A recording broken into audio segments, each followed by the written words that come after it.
Welcome to the Go Big with Gib podcast, a place for professionals, business owners, and entrepreneurs to talk about their big wins.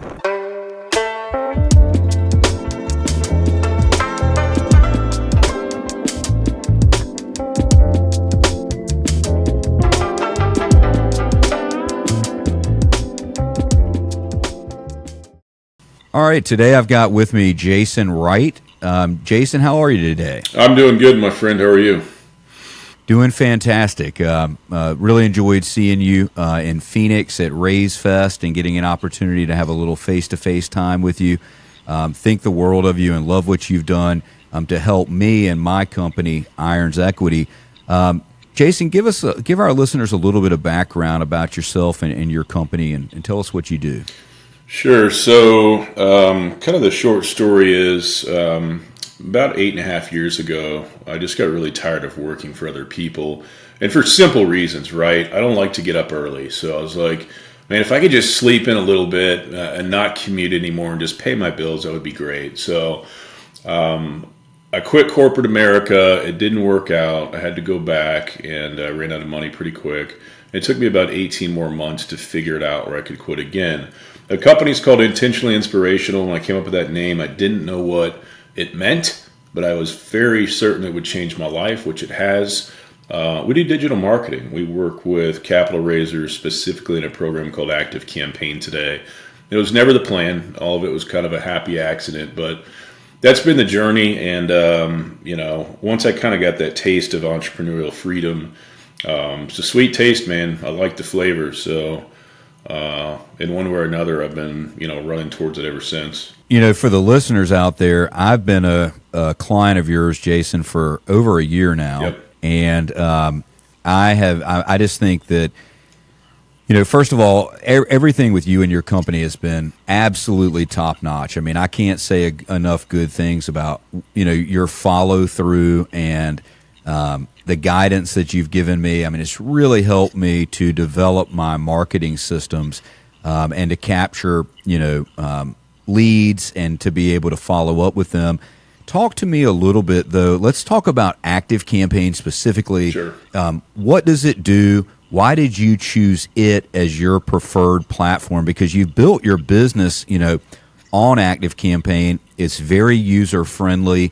I use it, with my email campaign, and I've found that it's a very powerful tool. But tell the listeners a little bit about Active Campaign. I know it's a CRM, and it also is a lot of other things. Yep. So it is a CRM and a marketing automation tool. The other two big programs you hear in the same conversation generally are HubSpot and Go High Level. I would say more Go High Level than HubSpot these days, but I started using it initially. The first thing I tried to do in marketing that really make money was Facebook ads for local dentists and chiropractors. And the guy that was teaching me how to do it showed me Active Campaign, and I saw like the visual automations and how people could get texts and emails. I thought it was just the coolest thing in the world because I was like, hey, that's how my brain works. So I like the visual nature of this. Price point's reasonable. It's powerful. It's teachable. Just at the right crossroads of a lot of things that matter. So I started using it for myself. I enjoyed it. I got good at it quickly. So I started offering it as one of about 5 or 6 options for clients back then. But they've got a great reseller program, a great partner program. So we're just ingrained with it deeply, kind of in all the ways that people can be. I've probably worked with 600 clients in 8.5 years, and those are not all real estate, but got a lot of experience with it. And it takes a long time to train a team on something. So I figured out a long time ago, if I just stick with my stack and make people cater to that who work with me, it's smarter for me and my team and just easier to do that way.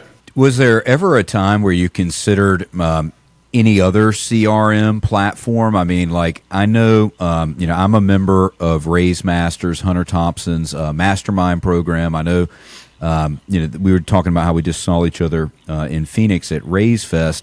And I know Hunter is a big, avid proponent of Active Campaign. And prior to that, I had heard about MailChimp, I think, is another one out there. Yep. And I've had exposure to HubSpot and Go High Level, the other two that you mentioned. Did you at any time try those other ones, or have you fiddled around with them and kind of What was the comparison? Yeah, so I actually started with MailChimp, and a lot of people do. Price point attracted me, but when it comes to the automations, there's just no comparison. ActiveCampaign's a lot more powerful. It's a lot more visual with the way they do automations. It's just set up differently, and with the pipelines and everything, ActiveCampaign was a logical next step for me. I do actually have a HubSpot account. I just got notification today that if I didn't log in, they were going to close it down, so I haven't been in it in a while. HubSpot, there's probably about 10 clients a year that we would really like to work with that will not leave HubSpot. They're generally more successful because HubSpot can be very expensive. But for me as a business owner to go, okay, I need to learn this and train my team on it. Is it really worth the cost? Will we see an ROI from doing all that? It takes a lot more time to do that than you might think. So ActiveCampaign's worked well enough for us that we've stuck with it. And I think it plays well with so many things. I think it's a lot better than the MailChimps or the Awebers. I've never even been in Go High Level. Again, not saying it's not a great program, but for what we do, it works great. So I'm just going to keep doing with what works. There's no reason to change for us at this point. So you can have success with other stuff, but if you want to work with me, we're not working in Go High Level together. Sure. No, I get that. What would you say to the person that says, that maybe thinks, why do I need assistance with ActiveCampaign? Like, isn't it? I'm a pretty intelligent person. Maybe they don't have any background in it, but they're thinking, it's probably relatively user friendly, and I can just set it up for myself. Like, what is the is that doable on the and to get it to the level that you see your clients operating at? So everybody tells themselves it is. What they find out is the strategy behind how you set things up. People start to question it. Is this the right thing? Am I missing something? Is there a better way to do this? So a big piece of it starts to fall into the confidence. Am I doing this correctly? Am I missing stuff? And it ends up taking way more time than people think. So they eventually, if they're serious about raising capital, as an example, they'll say, am I trying to build relationships to raise capital, or am I trying to become a digital marketing expert? I don't have time to do both. So it always seems like it's something really easy for people to do. And so many people have come back to us and said, just for the confidence alone of talking to somebody who's done this a bunch, I don't want to do this alone. I don't have time. I don't want to screw it up. You know what I mean? So that's where it usually comes to. The other piece is, let's say they understand strategy well, the architecture, actually setting it up so things are going to flow the way they should, is another struggle that people have. So strategy and architecture are two of our big selling points, because we're obviously good at that and very experienced with that. Yeah, I think, you've got such a long background, such a good history of using ActiveCampaign. It's all second nature to you, right? Yeah. But to somebody else, it can be somewhat foreign when you're trying to get acclimated to it. Yeah. And it also speeds up that it all depends on how fast and how urgent do you want to get to where you want to be, right? Like, if you're okay just kind of tinkering around with ActiveCampaign and you've got a bunch of extra time to spare, then maybe you can get it figured out eventually, right? Yeah.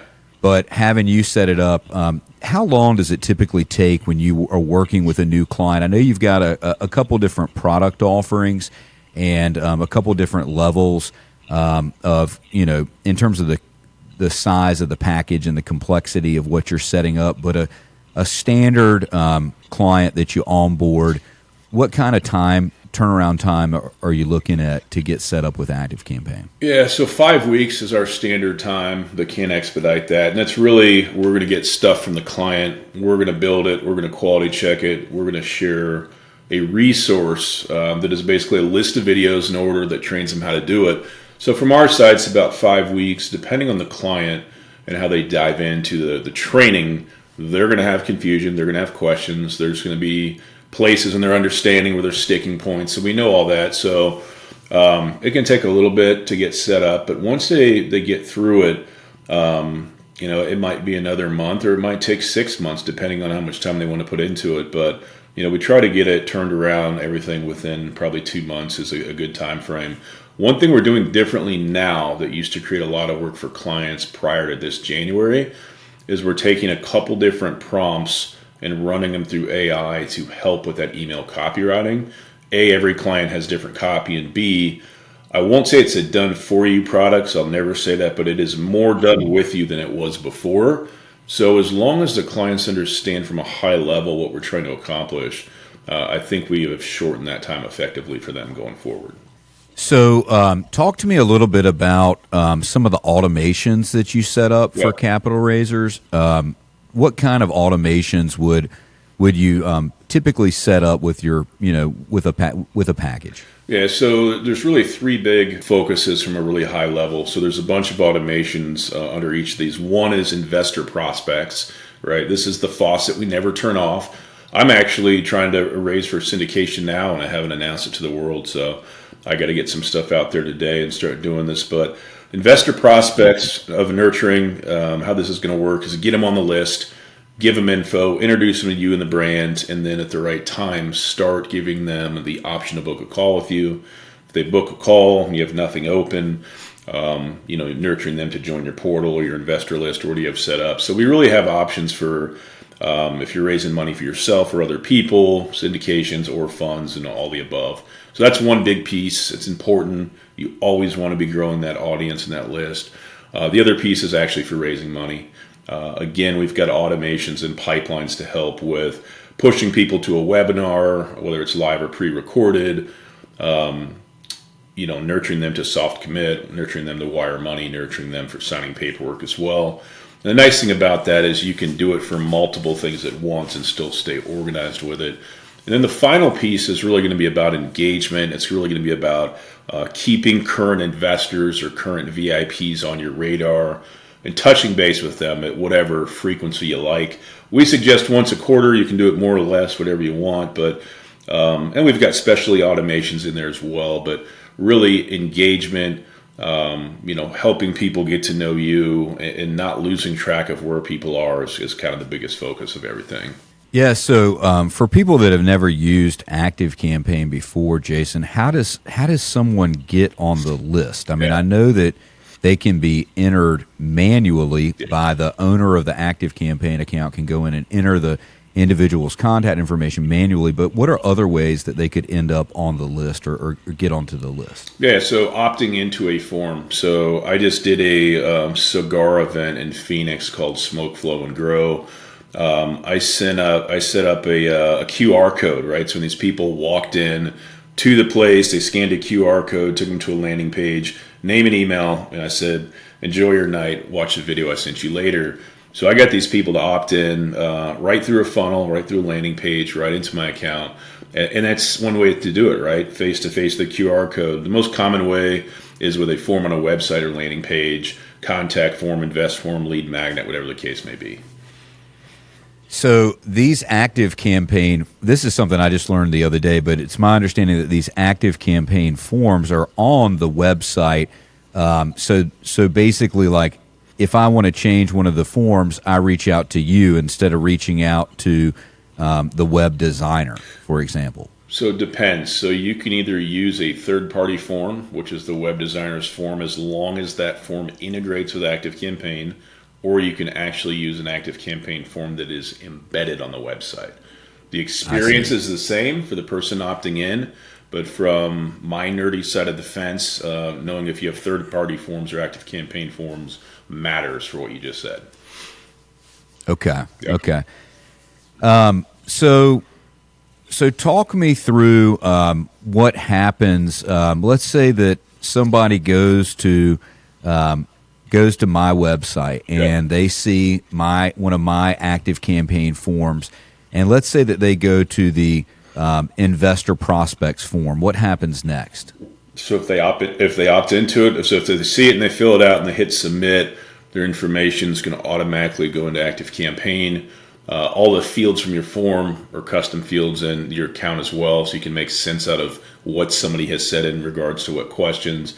If it's an investor prospect form, they're going to get an email that says like, hey, thanks for submitting this. One of our team members will be in touch shortly, and then they're going to go into a nurture book a call sequence, Because if somebody's going to fill that out, they're probably pretty serious about investing with 10Wire or another project you've got going on. So you want to get those folks on the phone as fast as possible. So hopefully that all makes sense. Yeah, so I hear the word a lot. I hear about email campaigns and I hear about drip campaigns. What exactly is that just terminology for another word for what we're doing? A drip campaign? Yeah, drip is also known as an automation or also known as a flow. A campaign is also known as a broadcast or also known as a one-time email out to the list. So you have these different programs. And I think some of those are even like MailChimp terms that got those catchphrases kind of started in the industry. So there is actually an email marketing program called Drip. So that's actually the name of a software, but that name for automations has stuck pretty well. So talk to me a little bit about, I've seen, during some of our calls, you have talked about sort of the front end of the funnel and the back end of the funnel. And I know from my conversations with Derek Peterson from Adapt Media, Derek will talk about, he kind of runs the front end of the portal, and you run the back end. Explain that to the listeners in terms of how those two things, what they are and how they work together. Yeah, there's actually a third thing, so I'll talk about all three. Derek and I teach this the same way for a reason. 3 parts of the sales funnel, and this is especially true online. The first is traffic, right? And traffic is simply getting attention online or offline and directing it to a page online. The page online is part of the front end. The front end are the pages that people can see and interact with online. So landing pages, websites, portals, those are all examples of the front end. Once somebody opts into one of your forms and goes into your email list, they go into what we call the back end. And that's where the magic happens. I know you're married, Gib. Did you get married on the first date? Did you propose on the first date? I did not. I've got a little bit of experience as a family law attorney, and I've handled thousands of divorces. So I took my time, and I dated for a long time, as long as I could get away with. Yeah, absolutely. And it makes sense. I did the same thing. And are there some women in that scenario that would say yes on the first date? Yes, probably not the ones you want to marry, though, right? So direct response marketing is, hey, you want to get married? Somebody says yes. The other way to do it is to build relationships slowly, but build deeper, better relationships. And that's what nurturing does. So in the same way in your real life that you build relationships, the same way you and I have built a relationship, it's not going to happen in one interaction. It's going to take time. You watch me, I watch you. We figure out what we like or don't like, and we like each other. So here we are. It's the same. That's why the nurturing with what we do matters, because that's the same stuff people do in real life. So talk me through, let's go back through what you were talking about a minute ago with the 3 different parts of the sales funnel. So the first one was traffic, right? Yep. And traffic is basically getting attention and getting somebody to go online. And then what is the second part of the sales funnel? The front end. Okay. And then the back end. And let me tell you this. I spent 2.5 years doing these things in this order, which I don't recommend. I spent 2.5 years working on social media, Facebook groups, and blogs, and podcasts, and all this fun stuff that I really enjoyed. And my wife one day was very frustrated, like wives can get. And she said, where is the money in this business? She hit me with the air quotes, and I was like, oh, God. And I couldn't answer the question. And she's like, you better figure it out quick because my patience is running out. So I was like, okay, I've got to focus on making money, obviously doing it the right way. So what am I going to sell? So that really goes into the back end. And then I was like, what's the website and what's the language I need to resonate with my ideal client? That's the front end. And then once I figure that out, where do I go find these people? And that's traffic. So I always recommend to people, whether you become a client of mine or not, back end, front end traffic is the way to build your funnel online because it's going to be the most efficient, most logical way to do so. I was doing a lot with traffic, but I didn't even have a plan on where to send people, right? Let alone a back end, but I didn't even have a front end. So I was getting all this attention, but I didn't know what to do with it. I didn't know how to monetize it. Yeah, I've had the same exact experience, Jason, in terms of, I've spent money on sponsored ads, and I've done a lot of different things to create a ton of traffic. But being able to to capture those leads and convert them into paying customers is a whole different thing. And I've had that experience with the law firm marketing that I do, and I've also had that experience, with my capital raising. Yep. So talk to me, the front end part of the sales funnel, is that like the website itself? Yep, that's and the message that. Yep. And the message that you're putting out there?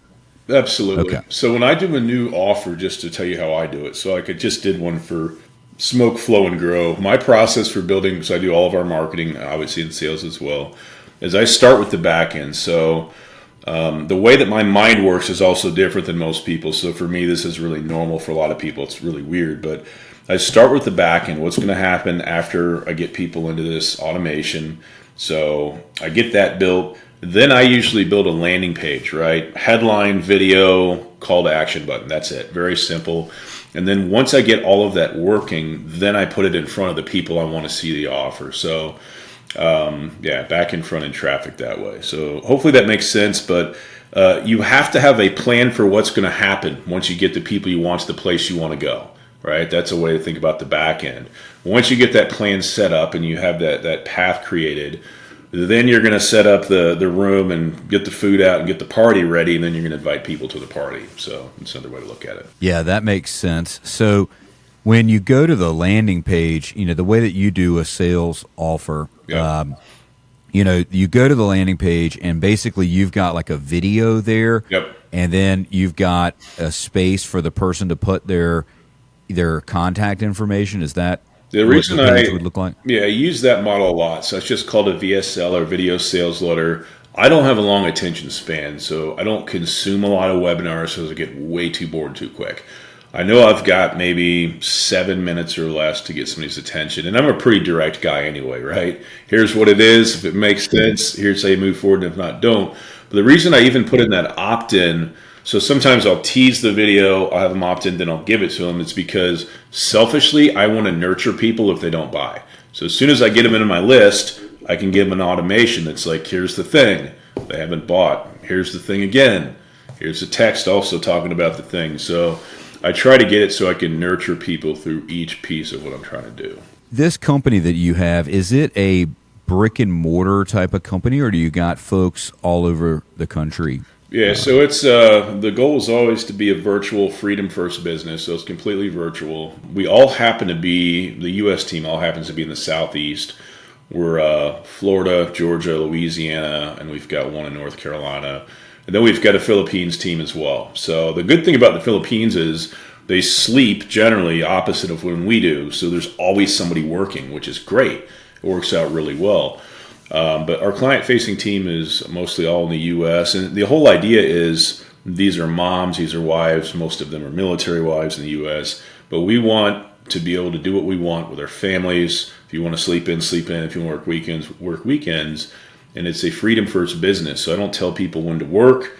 I don't tell people how many hours they have to work. It almost sounds like it wouldn't work at all, like that will never work. We've been doing it 8.5 years. It works really well. And we have some team members that will never leave. It's like a family. They're extremely loyal. They make good money. There's high satisfaction.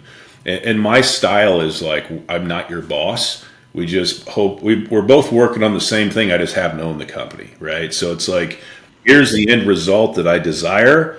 Get there any way you want to. If you need help, ask for help. We'll get you help. You need resources? Let's get you resources. And it sounds like it wouldn't work, but it works beautifully. And as long as people can own their process creatively, they stay very happy. No, I think the quality of the work and the people that you have is just fantastic. And so, you're right, though. It sounds like it wouldn't work, but it does. And you've got some really good folks working for you that really have good follow through. And so you've really built something that's really impressive. Jason, for the listeners that have they heard you today and want to get in touch with you, what's the best way for them to contact you? Yeah, intentionallyinspirational.com. That's our homepage. You can see all the interesting things we're doing. We've got the active campaign stuff for capital raisers. We've got our Smoke, Flow, and Grow cigar virtual social club and some other neat things as well that are really in line with what I like to do and what I like about entrepreneurship. Fantastic. Well, Jason, look, it's a pleasure to have you on. I really appreciate it. Thank you very much. Thank you, man. Take care. Thank you for joining us on this episode of Go Big with Gib. If you haven't already, go follow us on social media at Gib Irons. We'll see you next time.